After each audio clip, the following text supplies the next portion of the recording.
আজকে মাসের বাজারটা নিয়ে এসছে। কারণ মাসের বাজারটা হাতের কাছে থাকলে দেখা যায় যে একদম মাথা থেকে সমস্ত চিন্তা চলে যায় যে কি আছে কি নেই। এর জন্য মাসের বাজারটা নিয়ে আসছে। আর এখানে ডিমও নিয়ে আসছে। ডিমটা অবশ্য আমার ১ মাস যায় না। ১ সপ্তাহের জন্য সেটা আমি ধুয়ে ভালো করে ঝাঁঝরিতে রেখে শুকিয়ে নিচ্ছি পানিটা। এই বাজারটা সন্ধ্যায় করা হয়েছে। আর গুছানোর পরে সকালে ঘুম থেকে উঠে আমি নাস্তা রেডি করছি। আর সেজন্য আলু হবে, আজকে আলু ভাজি আর সাদা রুটি হবে।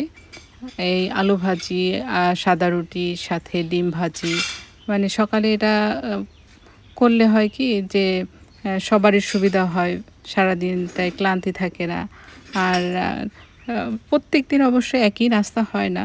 তারপরেও চেষ্টা করি কারণ দেখা যায় যে পরিশ্রমটা কোনোদিন কম কোনোদিন বেশি করার এনার্জি থাকে। আর এখানে আটা আমি গুলিয়ে নিচ্ছি সাদা রুটি করার জন্য। আর এই সাদা রুটিটা খেলে হয় কি, সাদা রুটি আমার ঘরে প্রায়ই করি কারণ সাদা রুটিটা সবাই পছন্দ করে। পরোটাও পছন্দ করে কিন্তু রুটিটা বেশি পছন্দ করে। রুটি করার জন্য আমি পানিতে পরিমাণ মতো লবণ দিয়ে সেটা ফুটিয়ে নিয়েছি। এবারে ময়দা দিয়ে আমি এভাবে রুটিটাকে সিদ্ধ করে নিই। খুব বেশি সিদ্ধ করি না কারণ দেখা যায় যে ওইটা কেমন যেন হয়ে যায়। এভাবে গরম পানিতে ময়দাটা দিয়ে তারপরে নেড়ে-চেড়ে নেই। তাতে কি হয় সিদ্ধটাও ভালোই হয়। আর রুটিটা বানাতেও খুব সহজ হয়। আর আমি বোলবাটি একবারে নিয়ে নেই। আর এই যে সামান্য একটু তেল নিয়ে নিলাম। এবার গোলাটা মেখে নিয়েছি। এইদিকে আমার আলু কুচানো হয়ে গেছে, সেটা ধুয়ে ঝাঁঝরিতে পানি ঝরিয়ে নিয়েছি। এবার ভাজি বসিয়ে দিলাম। আটাটা মেখে আমি রুটিটা বানিয়ে নেব। আর একটু স্মুথ করে আটা মাখতে হবে, না হলে কিন্তু রুটিটা ভালো হবে না। এই যে দেখেন বেশ অনেকটা গোল হয়েছে আর পাতলা পাতলা করে রুটিটা বানিয়ে নিচ্ছি। খুব বেশি আমরা রুটি বানাই না, এই ৮টা ১০টা বানাই। আর অনেক কেউ ১টাও খায়, কেউ ২টাও খায়। তো বেশি করে বানাই না আমি সকালবেলা। ৮টা কি ১০টা রুটি বানাই। আর এখানে আমি ভাজি বসিয়ে দিয়েছি যাতে ভাজিটা তাড়াতাড়ি হয়ে যায়। তা ভাজি বসিয়ে আমার কিন্তু রুটি বানানো হয়ে গেছে। তো রুটিটা এবার ভেজে নেব। যার কারণে হচ্ছে একপাশে আমি রুটিটা ভেজে নিচ্ছি। আজকে রেকর্ড করতে এসে মানে প্রচুর শব্দ শুনতে পাবেন আশেপাশের, যেটা মানে কল্পনার বাইরে। তো কিছু মনে করবে না, সো সরি। তো আমার কিন্তু এখানে নাস্তা বানানো হয়ে গেছে। হয়ে গেছে বলতে রুটিটা ভেজে নিয়েছি। আর হচ্ছে এখানে আর কি করেছি সেটা দেখাচ্ছি। এখন ডিম ভেজে নেব, সেজন্য পেঁয়াজ কুচি করে নিচ্ছি আর সাথে কাঁচামরিচ কুচি করে নিচ্ছি। লাল সবুজ দুইটাই নিলাম। আর ২টা ডিম যেহেতু ভেজে নেব, এখানে পরিমাণ মতো পেঁয়াজ নিয়েছি, সামান্য লবণ নিয়েছি। এবার ২টা ডিম ভেঙে সেটাকে আমি ভেজে নিচ্ছি। আজকে নাস্তাতে ডিম ভাজি, আলু ভাজি আর সাথে সাদা রুটি, সাথে তো চা আছে। এটাকে ভালোভাবে এভাবে হাত দিয়ে মেখে নিচ্ছি। অনেকে হয়তো পছন্দ করবেন না, কাঁটা চামচ দিয়েও করা যায় আবার হাত দিয়েও করা যায়। আমরা ঘরোয়া স্টাইলে তাড়াতাড়ি করার জন্য এভাবে করে নিই। আর ডিমটা আলু ভাজির কড়াইয়ের মধ্যেই ভেজে নিচ্ছি। এই যে আমার ভাজা হয়ে গেছে। আর পাশের চুলাতে আমি চা বসিয়ে দিয়েছি। চাটা বসিয়ে দিলে আমার এদিকে কাজ অনেকটা এগিয়ে যায়। আর চাটা বসিয়ে আমি নাস্তা টেবিলে নাস্তাটাও সাজিয়ে দিলাম। চাটাও কিন্তু করে নিয়েছি ফাঁকে।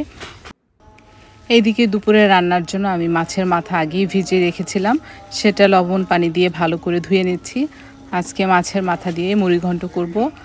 আর এর জন্য কিন্তু কাতলা মাছের মাথা নিয়েছি, ২টা পরিমাণে আছে, মিডিয়াম সাইজের মাথা।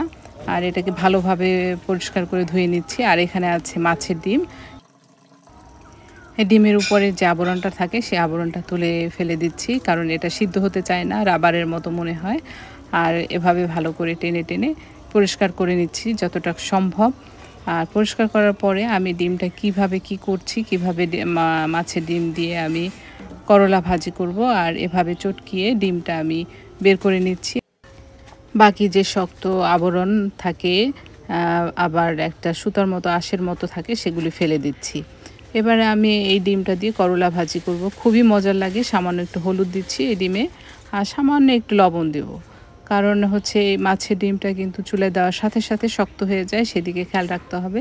আর লবণ আর হলুদ দিয়ে ভালো করে মেখে নিচ্ছি। আর এতে হয় কি যে মাছের আষ্টে গন্ধটা থাকে না। আর এখানে বেগুন ভাজা বসিয়ে দিয়েছি।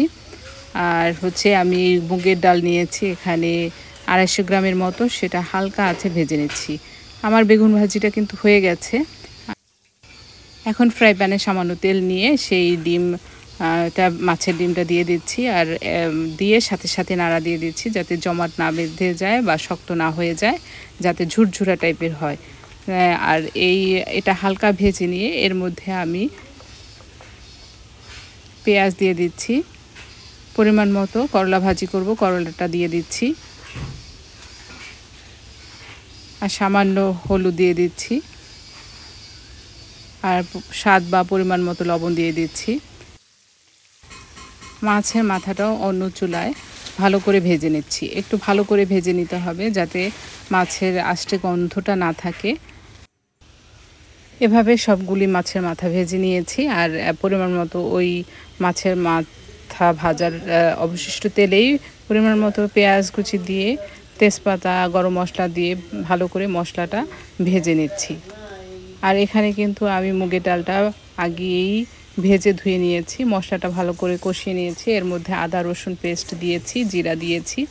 এবার ভালো করে কষিয়ে নিচ্ছি। আর এখানে করলা ভাজিটা মোটামুটি যখন কমে এসছে সেই সময়ে কাঁচামরিচ দিয়ে দিচ্ছি, কারণ করলা একটু পরিমাণে বেশিই ছিল। এবার নেড়েচেড়ে হালকা আছে একদম কড়কড়া করে ভেজে নিচ্ছি। আর কিন্তু করলাটা দেখতেই পাচ্ছেন সবুজ আছে, কারণ দেখা যায় যে খুব বেশি হলুদ দেওয়া যাবে না আর ঢেকে দেওয়া যাবে না। আর মশলাটা যখন হয়ে এসছে সেই সময় আমি ধুয়ে রাখা মুগ ডাল দিয়ে দিচ্ছি। এবার মশলার সাথে আর একটু নেড়েচেড়ে কষিয়ে নেব যাতে রান্নাটা ভালোভাবে করা যায় আর খেতেও ভালো লাগে। এভাবে যখন কষানো হয়ে যাবে মশলার সাথে তখন পরিমাণ মতো পানি দিয়ে দেব যাতে ডালটা সিদ্ধ হয়। এখানে কিন্তু পরিমাণ মতো বুঝে দিতে হবে, কারণ দেখা যায় যে ডালটা সিদ্ধ হবে এবং আপনার আর মুগের ডালের যে থিকনেসটা মানে মোটামুটি রাখবেন না বেশি রাখবেন সেই অনুযায়ী দিতে হবে। করলা ভাজিটাও হয়ে গেছে দেখতে পাচ্ছেন। আর এই যে আমার ডাল কিন্তু সিদ্ধ হয়ে এসছে। এই যে মোটামুটি যখন সিদ্ধ হয়ে আসবে সেই পর্যায়ে আমি ভেজে রাখা যে মাছের মাথা সেটা দিয়ে দেব। এবার আবারও নেড়েচেড়ে ডালের সাথে মিক্স করে দেব আর 5 মিনিটের মতো রান্না করে নেব। এই যে আমার কিন্তু রান্না প্রায় হয়ে এসছে। সেই সময় পরিমাণ মতো ধনেপাতা, কাঁচামরিচ দিয়ে দিচ্ছি আর দিয়ে 2 মিনিটের মতো জাল করে নামিয়ে নেব।